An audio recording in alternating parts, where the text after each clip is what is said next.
Thank you, Banya Shifu. I have the data. I'll get it archived now and push the higher-ups to finish the review process tonight. Sounds good. I'll take my leave then.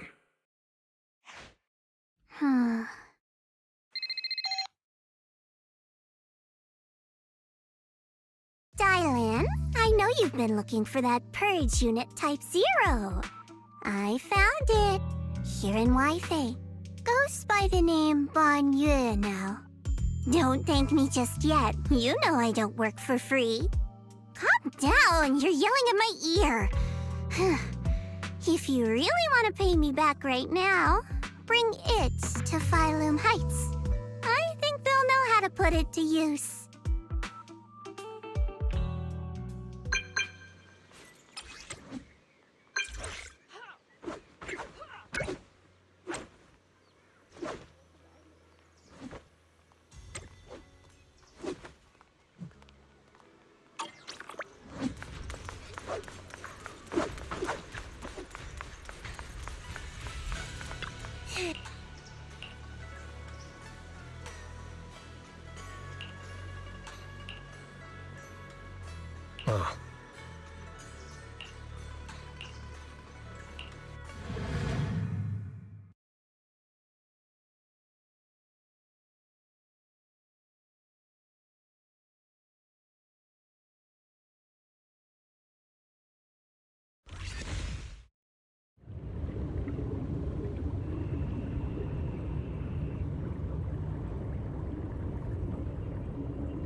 Belle. Belle!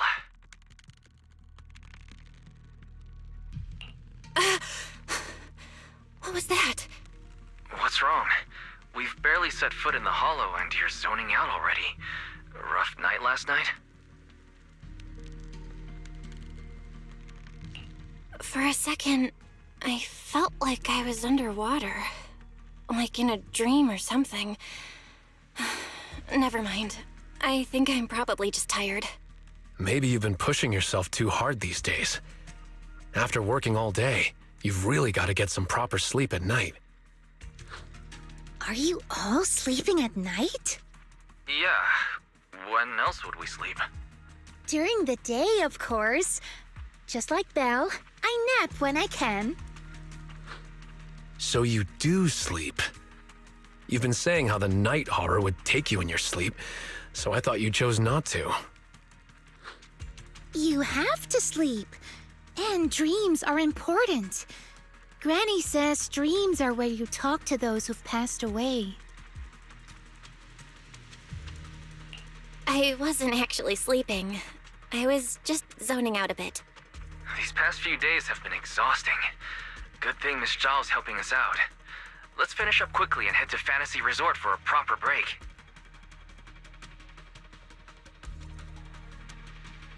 Fantasy Resort? I'm wide awake now. Let's go! All right, pull yourself together. Let's head to the safe house to find Itari.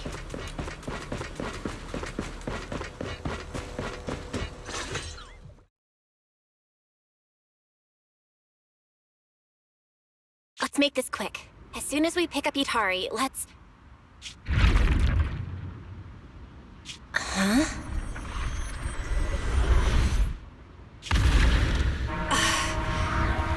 Where are we? Hurry! What are you doing here? You'll catch a cold. Come on, let's go home. You're not going to find them here. Hari? Is she talking to me? Could this be? This is Itari's memory. It's been 8 years, Hari. 8 years. You can't keep going into the Hollow because you saw your parents. What if something happens and we can't get to you in time? We understand your pain. Your parents were our friends too. But life goes on. You have to move forward. If you keep this up, Hari, we may have to end our support. Hey, what the heck is going on? You're freaking me out. I've never seen you like this before. Yeah, you wouldn't respond to us at all and just started moving on your own. What do you mean, people from the past are overlapping and you can't tell them apart? Look, if you've got some weird disease or something, maybe you shouldn't be a proxy anymore. Hari, why don't you go get some rest? Since we just bumped into these other proxies, they should be able to take over from here. And hey, just saying this as a friend, stop chasing ghosts from the past, yeah? You've got a whole life ahead of you. Think about the future. How are you supposed to move forward with your friends like this? You don't need the future, Itari. You're special. That voice!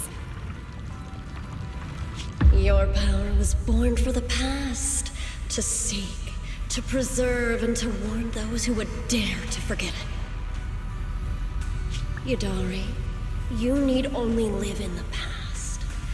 The stories that once shook the world, they're more than enough to carry you through a lifetime. Don't you love stories? Don't you want to be part of one?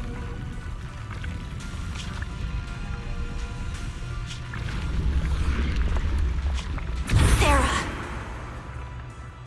What's wrong, Belle? Huh? No one's here. Where's Sarah? There's no one in the safe house, and I don't see Itari. The moment I opened the door, all these images flooded into my head. The harbor, Hollow Raiders, the auditorium of the town, and Sarah. It's like I was looking at Itari's past through her eyes. Detected unstable ether residue on the door handle. It's a strong match for the ether environment we observed around Itari at the auditorium. First contact triggered a significant reaction from the smart lenses in your eyes, Master. Your eyes seem to be connected to an unknown power. An unknown power in my eyes, huh? When did it all start? At the auditorium?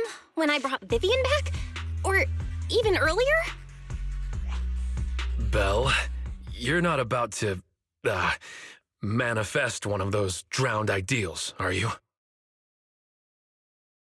Huh? No way. It's probably just because I slept poorly last night. Belle's drowned ideal is probably just an older version of her, lounging on the couch watching horror movies. All right. No more imagining things or daydreams. Let's find Itari already. Look! There's some notes on the table. They must be from Itari. What's it say on there? Strawberry parfait memo. Once I'm back at the inn, copy this into the storybook. This is a tale awakened by the light. It happened in an auditorium buried deep in the mist. One night, a girl with eyes like stars came quietly to visit.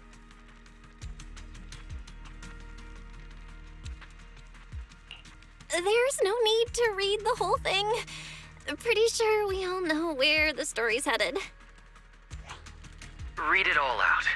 What, are you embarrassed, Belle? This is your first time as the protagonist in a story. Let me see if there's anything we don't know yet. Here, on the last page. Moss's words make me realize that was Belle's story, not mine. I should return to my own story. Thank you for coming to find me. What does that mean? I'm not entirely sure what that means, but one name clearly stands out. Yep, Moss again. Idhari's probably gone back to the town. Let's go ask her in person.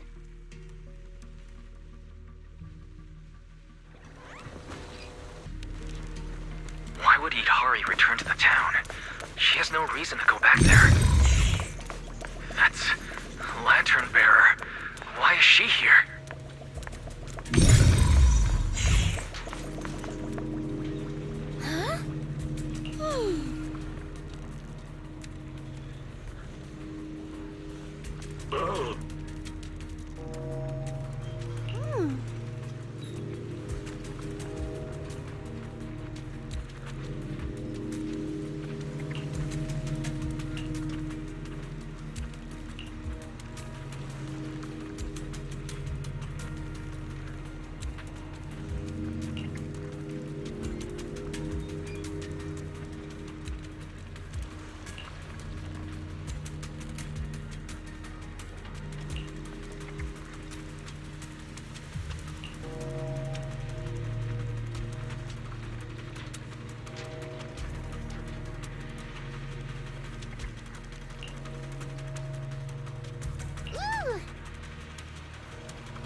Pal, what's he doing in front of the auditorium?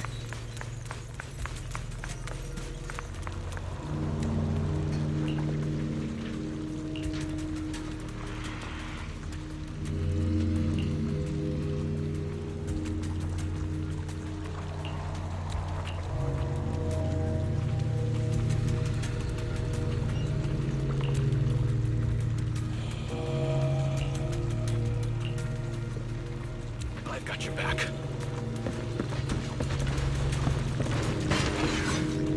Behind the door?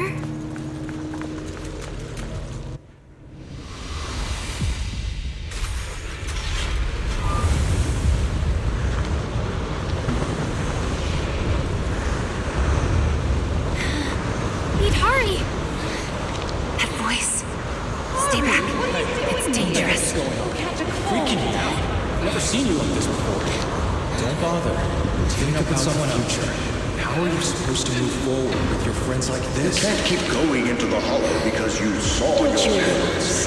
It's been 8 years, Harry. Can't keep waiting for them. Please, Harry. Mommy is begging you. Why are you pretending not to know Seen the me? past. You shouldn't scare your classmates like that. I always go with the flow.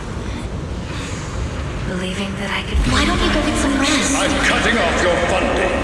I'm just Maybe you should be a proxy. At your pace. Goodbye, Idhari. I've had enough! I want someone else!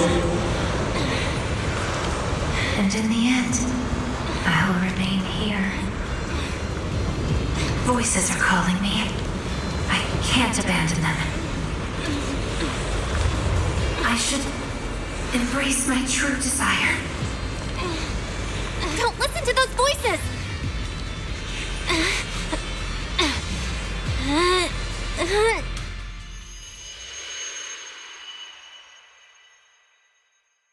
Idhari!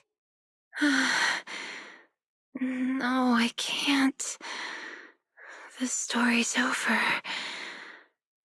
I should sleep now. Come on, wake up! Idhari! You promised we'd leave the Hollow together! My story ends right here. This is where I drift off. I'm sorry. If only we had met sooner. But we only found each other at the end of the story. The end? No, this is the beginning. The Strawberry Parfait storybook has just begun, remember? My storybook. Don't fall asleep. Keep writing.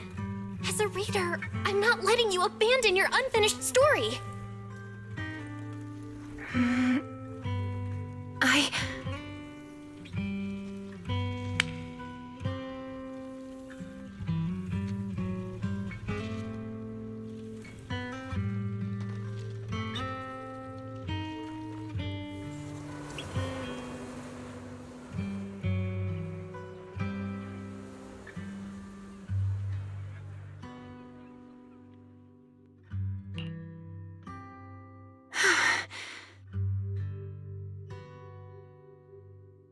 How do you feel? Any more awake? I think I had a nightmare about someone pressuring me to finish the next chapter. If you keep sleeping, the nightmare will totally come true. Sorry, Belle.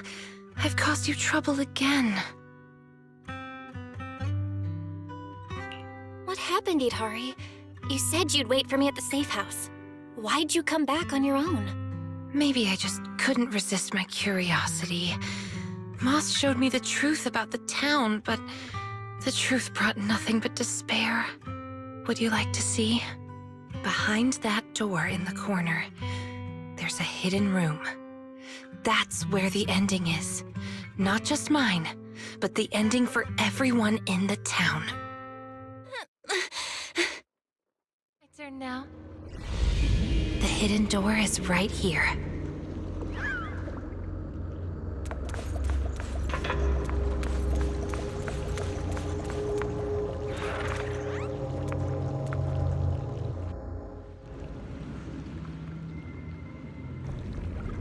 In those cocoons. This is the truth the town holds. And the reason I can't leave.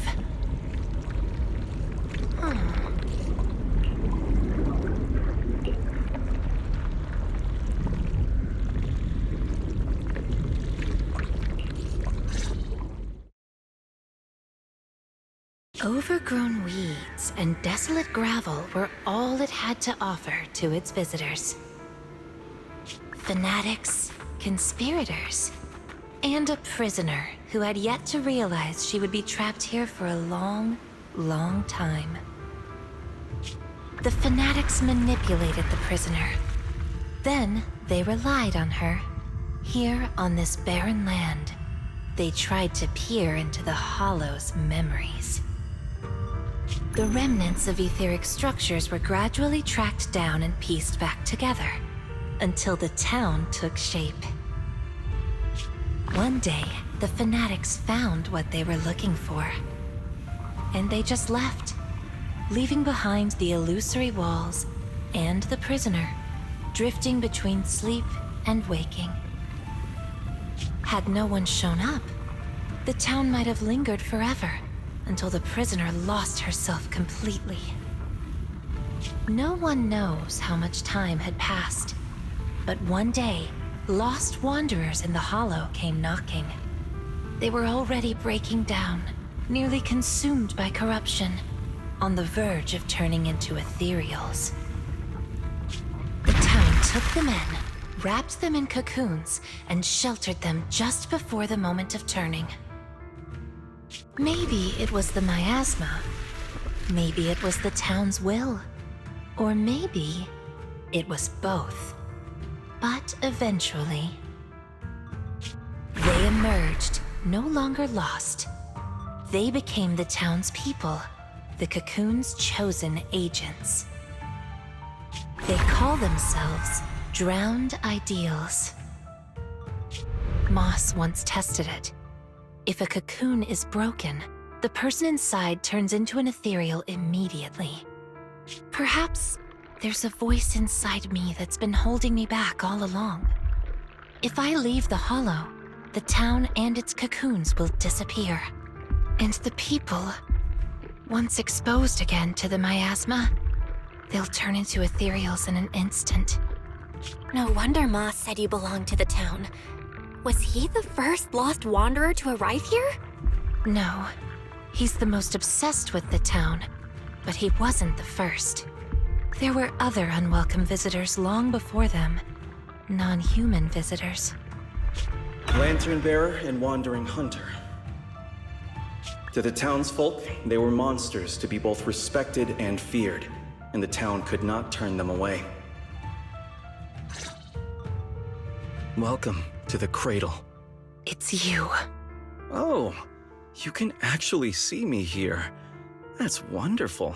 I thought I'd only be visible to you in a place like that safe house. Not many people come and go here. After a while, it becomes easy to recognize you. Moss! Don't tell me these cocoons are... Yes, that's the true bodies of the townsfolk you've been looking for. But I'd rather call them who we used to be. The first time I appeared in the Hollow, I came face to face with myself. A Moss who was half mad from the corruption. I knew he didn't have much time left. Either he'd die, or he'd turn into an ethereal. So I scrambled for supplies and shelter, trying to win another me a fighting chance. I mean, I was an investigator, but it didn't matter what I was. The outcome depended on him, and he was a coward. In the end, we made it to the town. Just as he was about to turn into an ethereal, the surrounding miasma moved first, wrapping him up and forming a cocoon. I understood then. The town had stopped him from becoming an ethereal, and the town had chosen me. I owe you my thanks, Idari. The town's choice was your choice. The cocoons and the town are bound together. If you leave the Hollow, they'll vanish, and the people sleeping inside will likely turn into ethereals instantly. So that's why I can't leave the Hollow. But the last few times I tried, I didn't even know about the cocoons. I think it was because she marked you and stopped you. She? Who's she? Have you heard the town whisper? Back at the auditorium, half asleep, I heard a voice that sounded just like mine, telling me over and over to embrace my true desire. Now that you mention it, I did hear a voice like yours when I first arrived in the town. That's her. She's the will of the town. The town is alive, breathing, thinking, speaking to everyone who walks its streets. Idari, the town told me itself. She's your drowned ideal. One day, you'll be fully cocooned too, becoming the town's heart, watching over every lost soul in the Cradle, sheltering them, guiding them into their new lives. That's how it was meant to be. But because of Belle's interference, you've stopped wanting to dream. She gave you new dreams, didn't she? The new dreams made you want more than just watching other people's stories. I don't want to abandon the cocoons. And I don't want to break my promise to Belle. I hate the feeling of being left behind. That's why this time, I'm going to find an ending where I can hold on to both.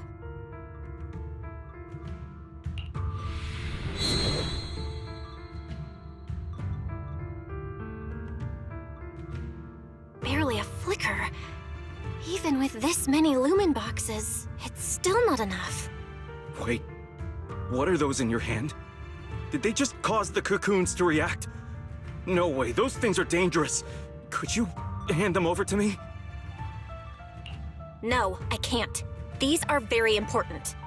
I thought I could guide you gently, and eventually you'd become part of the town. But you're not just stubborn. You're even trying to take the townsfolk away.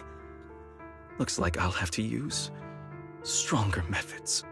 We still have a lot to discuss about Lantern Bearer, Wandering Hunter, and why Monato still hasn't cocooned. But it seems we just don't have the patience anymore. Fine.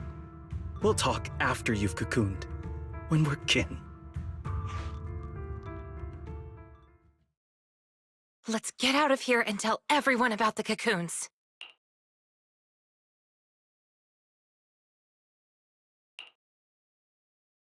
Oh, Idhari's here too! You guys okay? Moss came out of the auditorium yelling, and then the townsfolk suddenly swarmed us. We had to fall back here. What's going on? The townsfolk's actual bodies are down in that room. They're all wrapped in cocoons. Got it. I'll hold the door, and you guys figure out how to open those cocoons. It's not that simple. If we destroy the cocoons, the people inside will be corrupted and instantly turn into ethereals. What if we take the cocoons out of the hollow? I took a look. The cocoons are really tall and there's a ton of them. I don't think moving them while fighting's gonna work. Can't fight, can't move them. These cocoons are basically hostages. Looks like our only choice is to fight our way out and get word to Miss Zhao's rescue team. Let's go!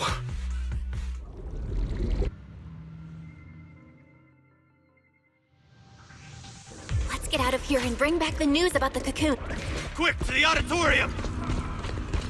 Stop them! Get to safety if you can't fight!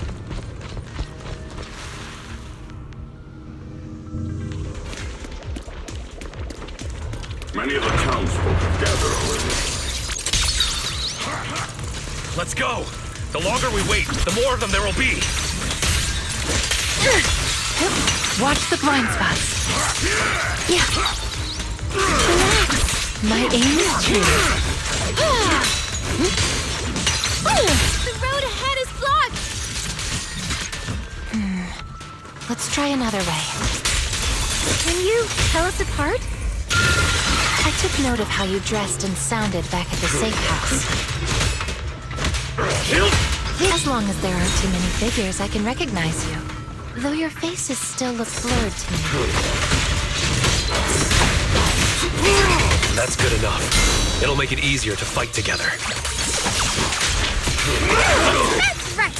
Strawberry Parfait, Adam Tamamaru, get ready to unleash the combo move!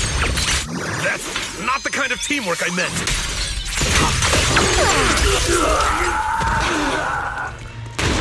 Watch out! Monato, what's wrong? Are you hurt? I'm feeling just like the miasma monsters. They can't be killed. Exactly. Even if they disappear, they'll come back after a while. That means we really can't waste time fighting. Let's push straight for the exit. These townsfolk suddenly attacked us. It must have been an order from Moss. They must have something to do with the cocoon. He was pretty calm before we discovered them. Let's see you handle this. The cocoons are their hostages. And also their... The town's exit is just a... It's Monato's drowned ideal. He doesn't seem hostile. Is he waiting for us?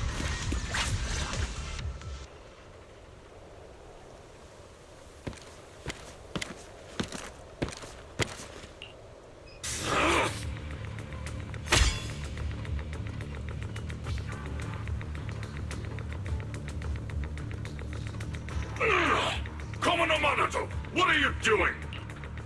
Don't yell at me. It's not like I... Hey! What the hell are you doing? What am I doing? You know damn well. I'm doing what you really want to do. Don't deny it.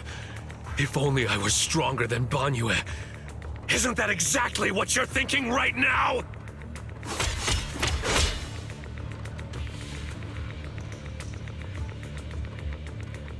You... I'm the dream you can't reach, and I'll prove Komono Monoto can! Stay out of this. Just watch. That's the difference between us. I can swing my sword for me, for Komono Monoto, and you can't! Come on, Banyue. No one's here to interfere. Stop blocking! Fight me for real! I refuse. I vowed to fight only to save lives. I shall never swing blindly again. And I'll hit you until you fight back! You'll see who should be running with their tail between their legs! That's enough!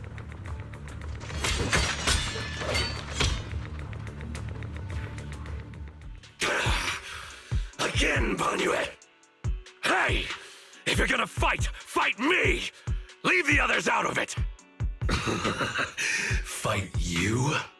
I want a real rival who can stand on their own.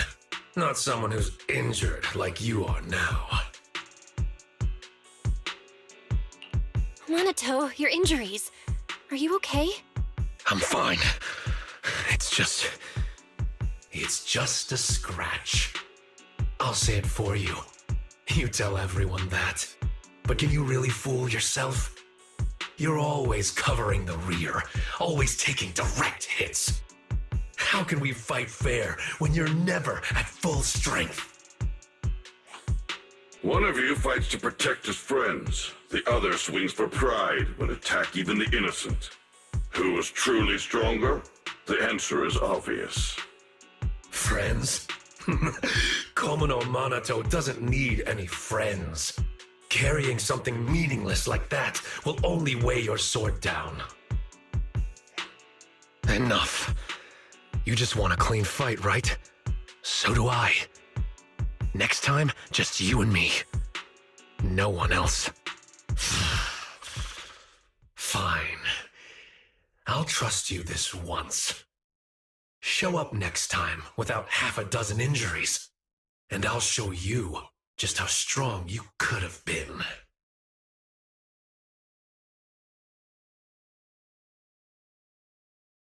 Forget about him. We're out of the town now. But what's next?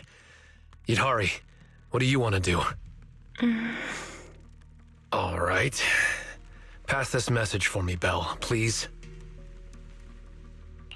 Yidhari, what do you want to do now? I want to go to the safe house.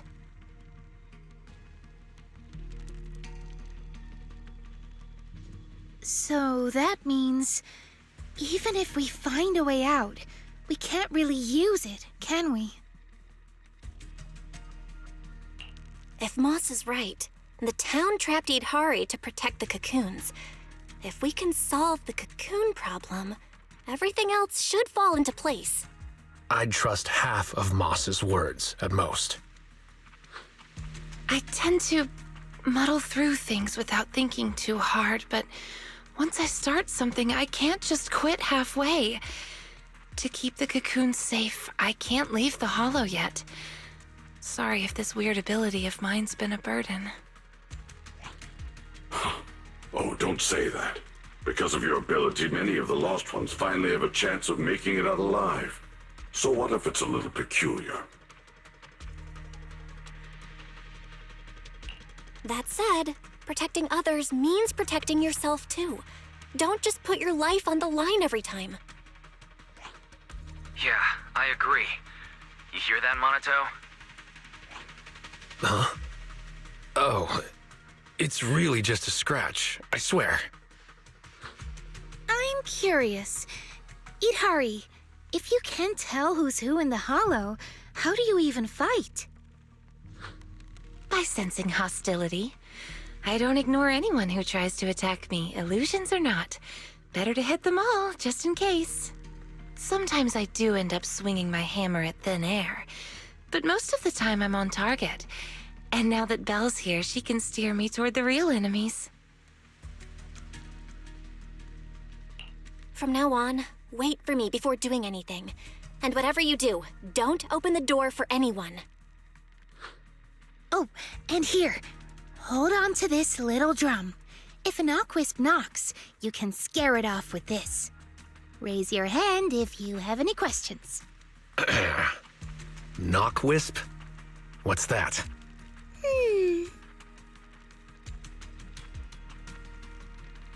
Knockwisps, a clever variant of doppelgangers. They come by the safe house at night, knocking and calling your name to open the door in a human voice. If you hear them calling, don't answer. Hit the drum instead.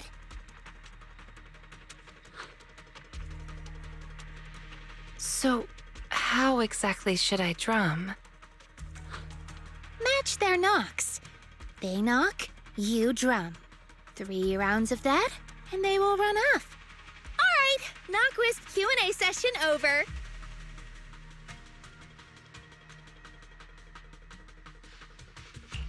All right, Monato.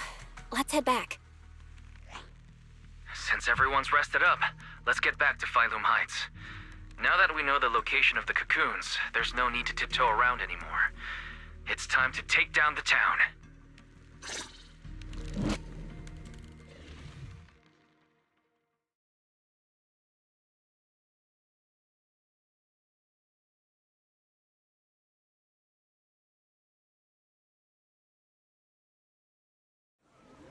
We're finally back. We need to discuss the cocoon situation as soon as possible.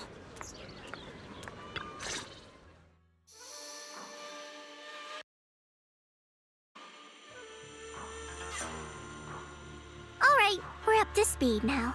The rescue team's already assembled. We can head out tomorrow. Your intel came just in time. It'll say that. Plan A is to hit the town hard first, keeping all the drowned ideals from fighting back, and then send in a transport team to haul the cocoons out. The problem is that's easier said than done. You can't take down a drowned ideal for good with brute force. If you knock them down, they'll just respawn in no time. If we can't push into the cocoon room real fast, it'll turn into a war of attrition, and that's not in our favor. So you're implying there's a better plan B, right? Yes, you're right. And that brings me to my colleague here. Hey, everyone! I'm Senior Zhao's coworker. You can just call me Dylan. And now, I'm here to give you the grand reveal of Plan B! She's, really cheerful. Are you sure you two are colleagues? Since you've never dealt with Krampus, it's normal to have a few stereotypes about tops. But trust me, every employee here is completely different in style, and that's thanks to our boss. Anyway, go on, Dylan. All right. The key to Plan B is the cocoons. If we can dissolve them on the spot, we cut about 70% of the suppression and hauling time. What does dissolve on the spot mean? Check this out. Ta-da! The Lupin boxes we gave you before were just a weakened, portable test model. This one is the prototype, and its name is... Master Lumen! Huh? Master Lumen? Hey, Lucia finally perked up. That name is, kinda weird. Wait, isn't it called the high-frequency loom? Shh! Boss said the real name's classified! This is one of Krampus's secret weapons. Only a handful of people in all of Tops know it exists. Now we all do. Oh, hey, that's all right. Boss also told me since bringing it here in Wi-Fi is a top secret op, I should give it a low-key nickname to blend in. And since that Master Tiger movie is super popular now, I borrowed it. Nice. It's a great name. Thanks for the compliment. Anyway, this baby is way more powerful than a lumen box. If it fires up properly, it can suck up a whole room's worth of miasma in no time. So, if it fires up properly, we'll basically make the room with the cocoons a temporary safe zone. That means, even if a cocoon breaks, nobody's turning into an ethereal. We could save everyone trapped inside and wipe out all of the drowned ideals on the spot. But you just said, if it fires up properly twice. Kinda hard not to be concerned about that. Because Master Lumen has a nasty temper. One bump here or there and its energy starts leaking.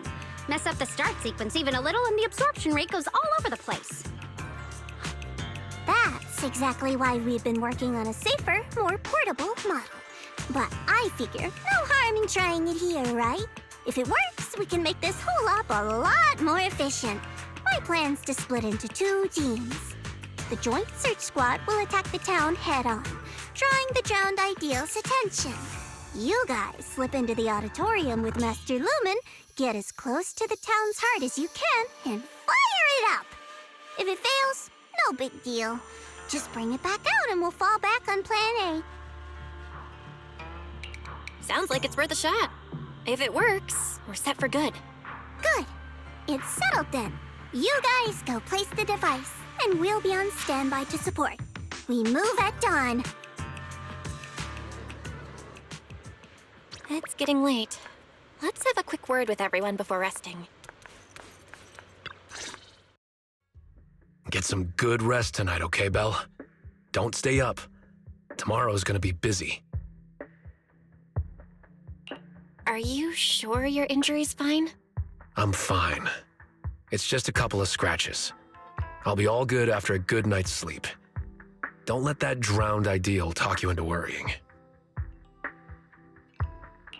There's something I've been dying to ask. Why is your drowned ideal like that? I think I was 8 back then. After the fall of the old capital, I was wandering on my own and ran into some folks in white coats. They said they were from a gang called the White Heart. I thought it was pretty cool, so I tagged along. They dragged me into the hollows, telling me to crawl through old luxury store ruins to grab loot.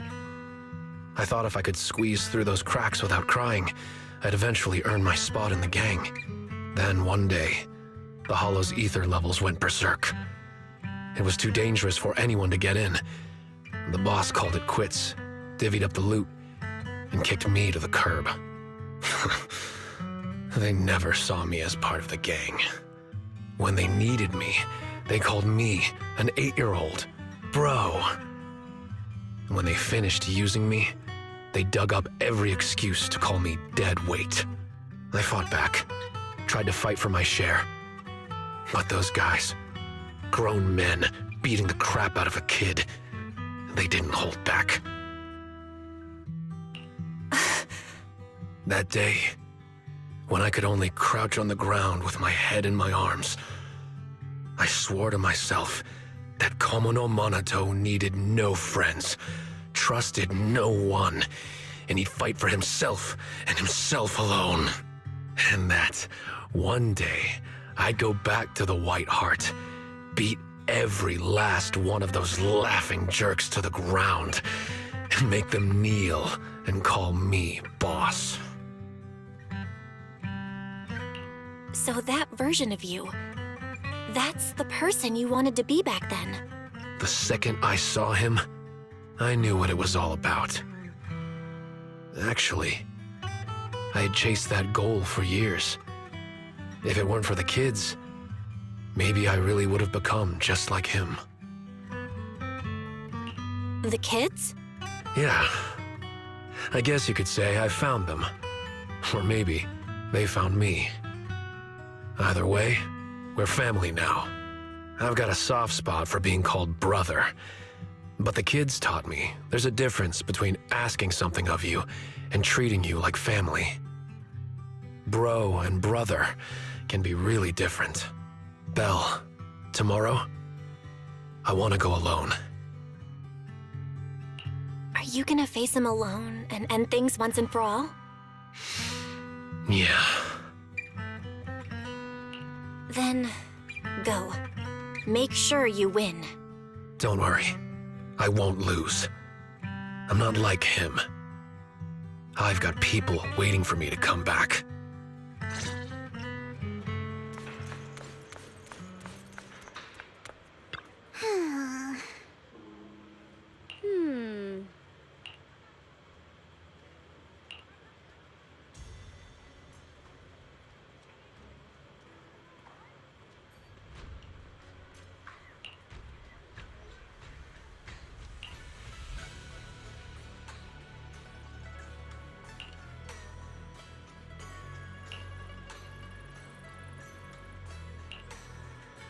Huh?